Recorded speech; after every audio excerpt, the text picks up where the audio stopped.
acute pain makes people nauseous or makes them vomit.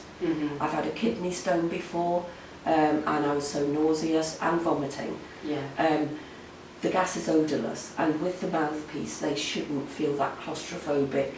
You know, so again, but if somebody kept saying it's making me sick, then I would suggest something else then. You know, it's what the patient feels at the end of the day. Afterwards, administration, ensure comfort. Use your clinical judgment before letting them walk about, because you might have somebody like yourself fit and healthy, and you could get up within minutes. You've got labouring women who walk about, sit down for the Entomox, get straight back up and walk about. But if you've had an elderly patient who's a little bit unsteady, they've had it, I would leave them longer. Right, you know, yeah. You obviously afterwards, which is a session we'll do at a later stage, is you clean the equipment. So the mouthpiece is a single patient use. If they're having a dressing over 3 days, you can pop it back in the packet and put it in their locker. They can use it again. But if it's a one-off, then you'll throw it away. But the actual regulator, the mouthpiece comes off, the actual regulator you can wash in soapy water, and there is cleaning instructions there. You document, obviously, it should be prescribed, but you would document in the patient's notes if it's been effective, worked well, was able to do the dressing effectively, because it's gone to dermatology outpatients. And the nurse that I trained said it's wonderful because when people didn't have anything, if they would constantly guard it, so she was trying to clean it, and they would be pulling away, and but she says now it's so relaxed that I can do a much better job of the wound dressing, the cleaning, the dressing, and I can do it in more speedier time, which is a bonus as well. Of course. But there is one thing that when I started this that the Director of Nursing insisted on, that if it's going to be used across the trust, that the therapy unit, the regulator, is locked separately away from the cylinder. Why is that? Because if it's in a corridor, or if it's available, you don't know who might have a little suck, and that is true. Exactly, because it's not... It's easy to use, isn't it? It's easy to use, and what you don't want is a member of staff thinking, well, I'll just have a few. I'll have joke. a little shot on that. So it has to be locked away.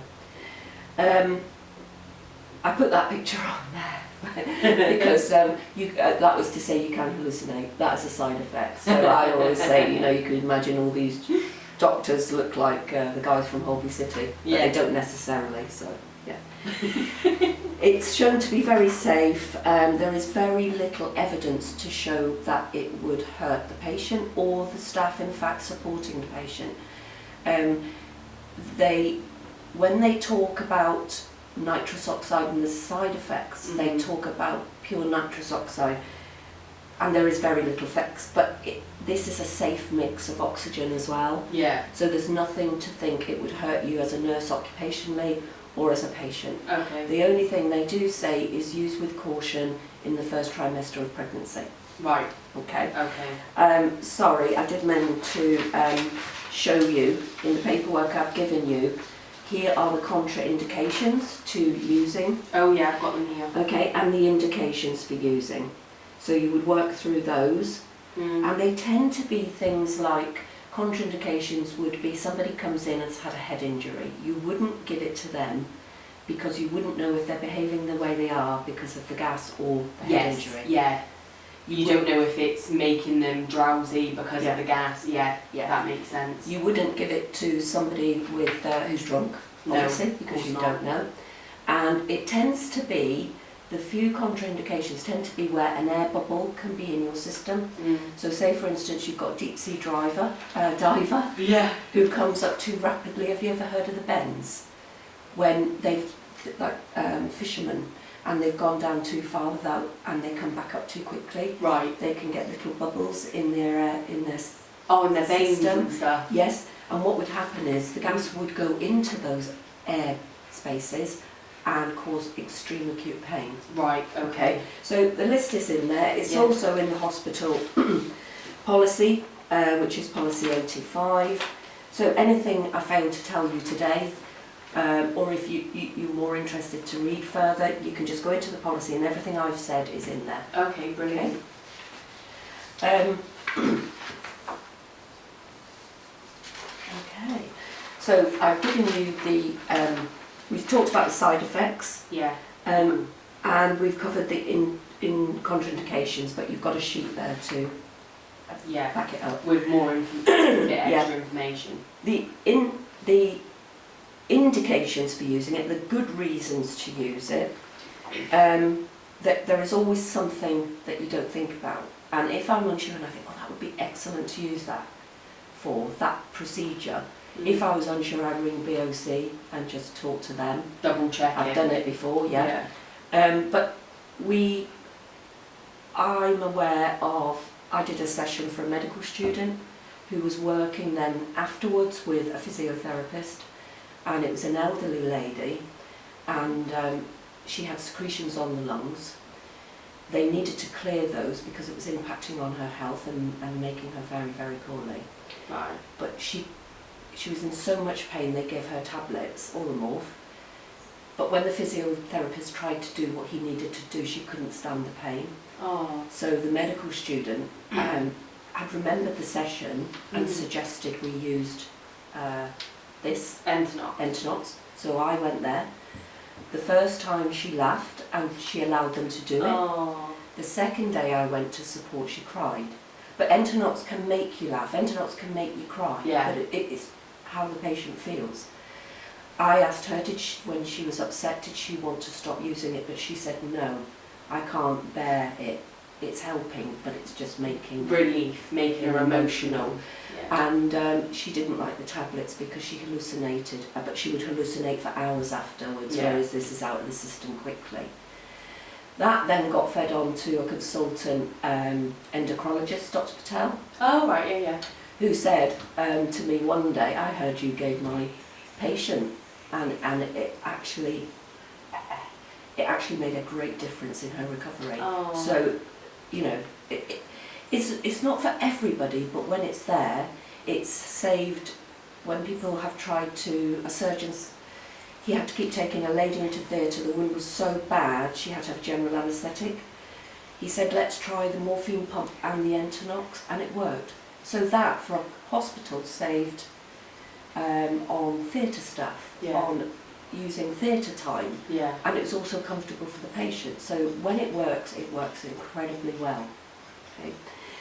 The areas we've got it in now, the new areas are the Dean wards. Oh, yeah. For drain removals from wounds, Barnwell B, trauma and orthopaedic, when people have had surgery to the bones, dermatology, they're outpatients, endoscopy, it's in all of their theatres now, they use it there. Treatment centre, medical day case, we introduced it again, midazolam, that was the drug. People who are having bone marrow aspirations, or patients who've had cancer and who've got cancer, they would use midazolam, again the one that somebody had to stay with them overnight. Now they come in, they have a local injection and they use the Entonox. I have testimonials from staff, from the physiotherapists, from the doctors. I may have had one negative comment, which is absolutely fine, we need to know, but the remainder were all about the benefits and how it impacted, you know, well for the patient and the staff alike. It's in outpick community areas. We've got it on the centenary wing for cancer patients. Again, paediatrics. So is that for kids? For children, sorry, yes, for children. So I feel incredibly passionate about it. That it could be used in even more things that we've never thought about. So the benefits are, you haven't got two nurses having to get together to check a controlled drug. You haven't got a controlled drug in a patient that the symptoms last 3 hours, 4 hours. I understand there are times when it isn't the most useful, but we need to promote the times when it is. No, see that, I think learning this now, if I had to go into hospital for something, I would probably be more open to using Entonox rather than having, say, like what you're saying, a controlled drug. Because I don't particularly like taking medication. Yes, and I don't feel they're losing control. Yeah, I don't. That's what I don't like. Yeah. I'd hate the feeling of not knowing where I am and having to have someone care for me. Yes. Because I can't do it myself. Whereas that sounds great. And it allows you some independence then, doesn't it? Well, that's it. It doesn't make you feel vulnerable. No. If that makes sense. Not at all. And you will have, I mean, I have had patients who come in and said, oh, I had it and it didn't work. Every time you have it for a different reason will give you a different effect. Yeah. And I have talked them through it and they've tried it and it's benefited them. Yeah. So, and also, you know, you have stories, everybody wants to tell you stories of their childbirth experiences and how it worked. But it's explaining, you know, it was given differently. It was given through rubber masks then. It's now, you can suck it. You self-administer what you want. You're basically in control of the medication you're receiving, essentially. The only time that I have held it, but it was with the mouthpiece, so I didn't hold it over anybody's face. You cannot do that. No. And a parent might be holding it because the regulators they have at the hospital now are quite cumbersome. Yeah. I do like that's a nice lightweight one. Yeah. But the ones for various reasons were standardised. A little child couldn't hold it, so mum will hold it. Yeah. But if they're sucking on it, they can put their head away. Move their head. But I did hear it. I did hold it for a gentleman who was going to theatre for an amputation,